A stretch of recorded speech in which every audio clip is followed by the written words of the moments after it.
ಅವಳ ಮದ್ವೆಗೆ ಸಾವಿರಾರು ಜನ ಸೇರಿರ್ತಾರೆ. ಅಷ್ಟು ಜನರ ಮುಂದೆ ಮದ್ವೆ ನಿಂತು ಹೋಗುತ್ತೆ. ಇಷ್ಟಕ್ಕೂ ಅವಳ ಮಗಂಗೋಸ್ಕರ ಗಂಡಂಗೋಸ್ಕರ ನಾಟಕ ಆಡಿ ಆ ಶಾಂತಿ ನಿವಾಸಕ್ಕೆ ಹೋಗ್ತಾ ಇದ್ದಾಳೆ.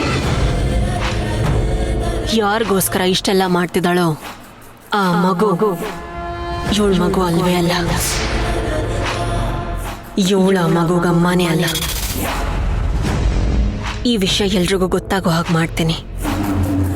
ನೀನು ಹೇಳ್ತಿರೋದೆಲ್ಲ ನೋಡಿದ್ರೆ ಸೂಪರ್ ಆಗೇನೋ ಇರುತ್ತೆ, ಆದ್ರೆ ಯಾಕೋ ತುಂಬಾ ಕನ್ಫ್ಯೂಷನ್ ಆಗೇ ಇದೆ ಕಣೆ. ಅದನ್ನೆಲ್ಲ ಹೇಗೆ ನಡೆಸ್ತೀಯಾ?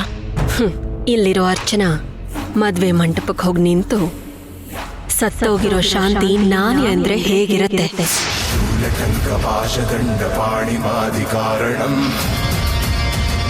ಭಕ್ತವತ್ಸಲಸ್ಥಿರಂ ಸಮಸ್ತಲೋಕ ವಿಗ್ರಹಂ ಕಾಶಿಕಾಪುರಾದಿನಾಥ ಕಾಲಭೈರವಂ ಭಜೆ.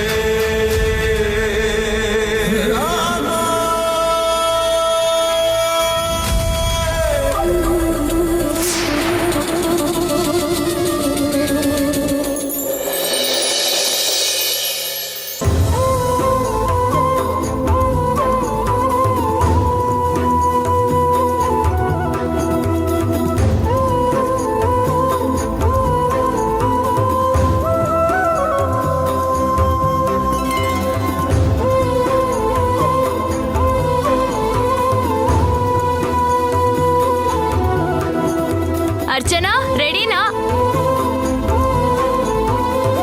ಇನ್ನು ಪೂಜೆ ಮಾಡ್ತಿದ್ದೀರಾ? ಯಾಕೆ?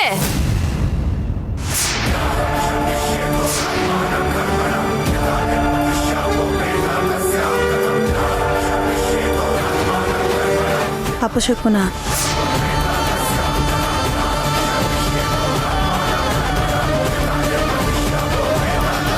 ಏಯ್, ನನಗಂತೂ ಏನು ಅರ್ಥ ಆಗ್ತಿಲ್ಲ. ಅವಳು ಹೇಗೆ ಇಲ್ಲಿಂದ ಅಲ್ಲಿಗೆ ಹೋಗ್ತಾಳೆ? ನಾನೇ ಶಾಂತಿ ಅಂತ ಅವಳು ಹೇಗೆ ಹೇಳ್ತಾಳೆ? ನಾನೇನು ಸತ್ತಿಲ್ಲ, ನಾ ಬದುಕಿದ್ದೀನಿ ಅಂತ ಹೇಗೆ ಪ್ರೂವ್ ಮಾಡ್ತಾಳೆ? ಅಯ್ಯೋ, ಆರ್ತಿನೇ ಕೆಟ್ಟೋಯ್ತು. ಅಪಶಕ್ನ ಏನ್ ಕೈಯಮ್ಮ ನಿಂದು? ಅಯ್ಯೋ, ಇದ್ರಲ್ಲಿ ನನ್ ತಪ್ಪೇನಿದೆ? ಆರತಿ ತಗೊಳ್ಳೋಣ ಅಂತ ಹೋದ್ರೆ ಆರೋಯ್ತು. ಅಷ್ಟಕ್ಕೆ ನೀವು ಅಪಶಕುನದ ಕೈ ಅಂದ್ರೆ? ಇಂಥ ಶುಭಗಳಿಗೆಲ್ಲಿ ಈ ಥರದ್ದೆಲ್ಲ ಆಗಬಾರ್ದು ಅಲ್ವಾ ಶಾಂತಕ್ಕ? ಹೌದು, ಅಪಶಕ್ನಾನೇ.